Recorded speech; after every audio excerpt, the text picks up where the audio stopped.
Hi, welcome back to Story Time. Today we're going to read Bread and Jam for Francis by Russell Hoban. And this is one of my favorites, also one of my daughter's favorites. So you should enjoy this because it is a super cute book. It was breakfast time and everyone was at the table. Father was eating an egg, Mother was eating her egg, Gloria was sitting in the high chair and eating an egg too. Francis was eating bread and jam. What a lovely egg, said Father. If there is one thing I am fond of for breakfast, it's a soft-boiled egg. Yes, said Mother, spooning up the egg for the baby. It is just the thing to start off the day right. Ah, said Gloria, and ate up her egg. Frances did not eat an egg. She sang a little song to it.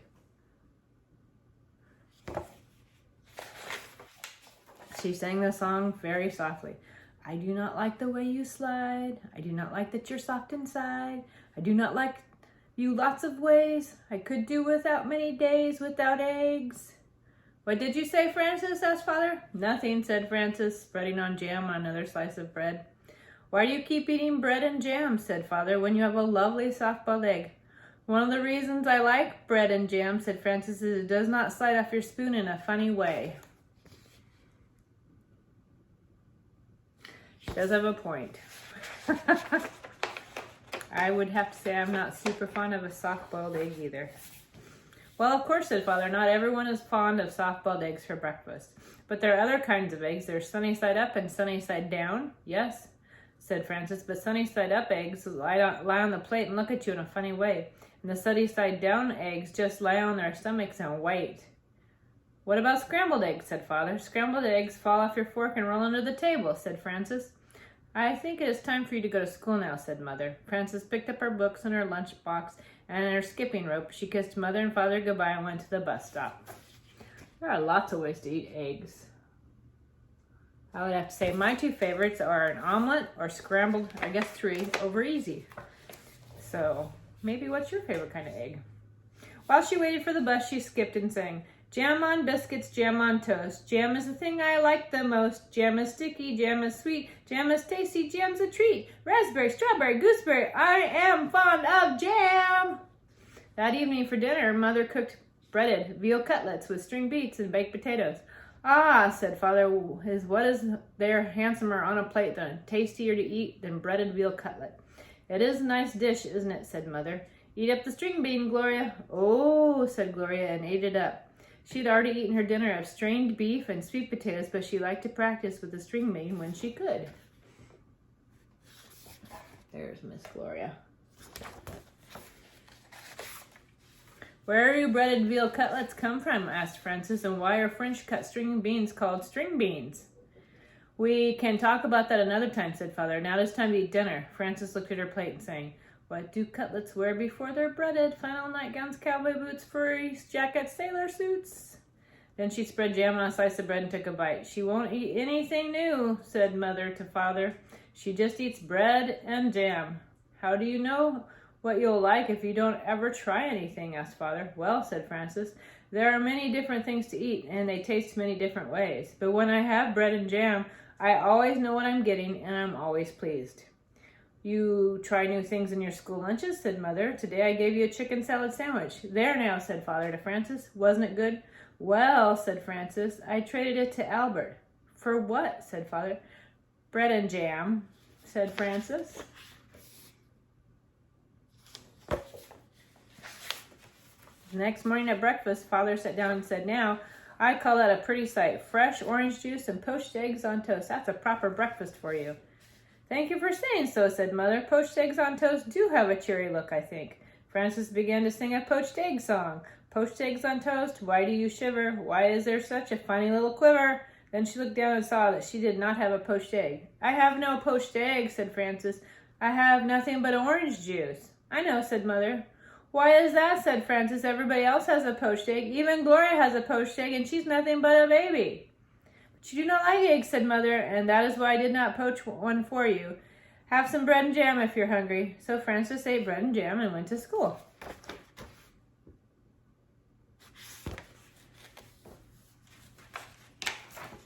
When the bell rang for lunch, Francis sat down next to Albert. What do you have today? Said Francis. I have a cream, cheese, cucumber, and tomato sandwich on rye bread, said Albert, and a pickle to go with it, and a little hard-boiled egg, and a little cardboard shaker of salt to go with that, and a thermos bottle full of milk, and a bunch of grapes, and a tangerine, and a custard cup with a spoon to eat it. What do you have? Frances opened her lunch. Bread and jam, she said, and milk. You're lucky, said Albert. That's just what you like. Now you don't have to trade. That's right, said Frances, and I had bread and jam for dinner last night and for breakfast this morning. You're certainly lucky, said Albert. Yes, said Frances, I am a very lucky girl, I guess, but I'll trade you if you want to. That's all right, said Frances. I like cream cheese and cucumbers with tomatoes on rye. Albert took 2 napkins from his lunchbox, and he tucked one napkin under his chin, and he spread the other one on his desk with a tablecloth, and he arranged his lunch neatly on the napkin. With a spoon, he cracked the shell on the hard-boiled egg, and he peeled away the shell and bit off the end of the egg, and sprinkled salt on the yolk and set the egg down again. And he unscrewed the thermos bottle cup and filled it with milk. And then he was ready to eat his lunch. He took a bite of the sandwich, and a bite of pickle, and a bite of hard-boiled egg, and a drink of milk. Then he sprinkled more salt on the egg and went around again. Albert made the sandwich, the pickle, and the egg and the milk come out even.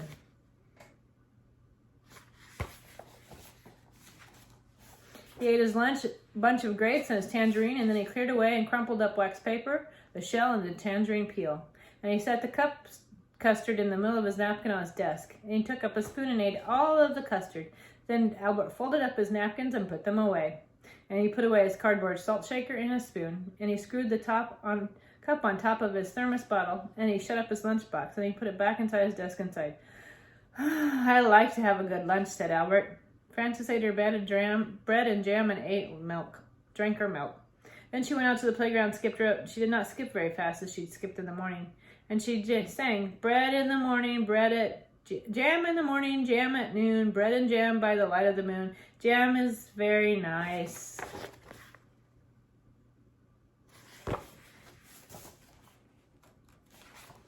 When Frances got home from school, Mother said, I know you like to have a little snack when you get home from school, and I have one all ready for you. I do like snacks, said Frances, running to the kitchen. Here it is, said Mother, a glass of milk and some nice bread and jam for you. Aren't you worried that maybe I would get sick and all my teeth will fall out from eating so much bread and jam, asked Frances. I don't think that will happen for quite a while, said Mother, so eat it up and enjoy it. Frances ate up most of her bread and jam, but she did not eat all of it. After a snack, she went outside to skip rope.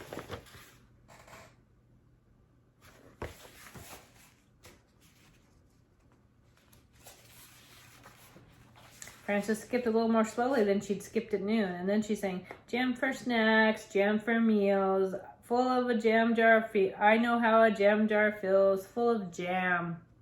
That evening for dinner, Mother cooked spaghetti and meatballs with tomato sauce. I am glad to see there will be enough for second helping, said Father, because spaghetti and meatballs is one of my favorite dishes.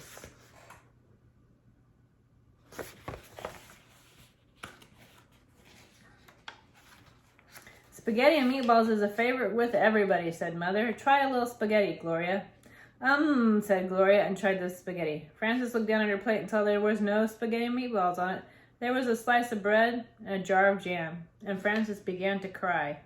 My goodness, said Mother. Frances is crying. What is the matter, said Father.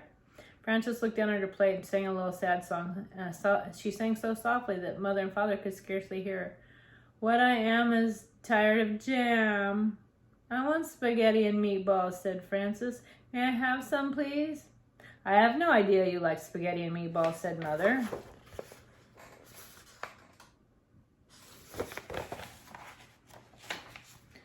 How do you know what I'll like if you won't let me even try it, said Frances, wiping her eyes. So Mother gave Frances spaghetti and meatballs, and she ate it all up. The next day, when the bell rang for lunch, Albert said, what do you have today? Well, said Frances, laying a paper doily on her desk and setting a tiny vase of violets in the middle of it. Let me see, and she arranged her lunch on the doily. She's making quite the event out of it. I have a thermos bottle with cream of tomato soup, she said, and a lobster salad sandwich on thin slices of white bread. And I have celery and carrot sticks and black olives, and a little cardboard shaker of salt for the celery. And I have 2 plums and a tiny basket of cherries, and vanilla pudding with chocolate sprinkles and a spoon to eat it with. That's a good lunch, said Albert. I think it's nice that there are all kinds of lunches and breakfasts and dinners and snacks. I think eating is nice. So do I, said Frances, and she made the lobster salad sandwich and the celery and carrot sticks and the olives all come out even. The end. So there you go. Have you ever done that before, where you've been kind of in a rut where you want to eat the same things over and over and over, and then after a while you're like, oh my gosh, I'm so tired of that, I want something new. I think that's kind of what Frances was going through. We all have our favorites, but every once in a while you just have to have something new. So I hope you have a good day, and maybe try something new to eat that you haven't tried before.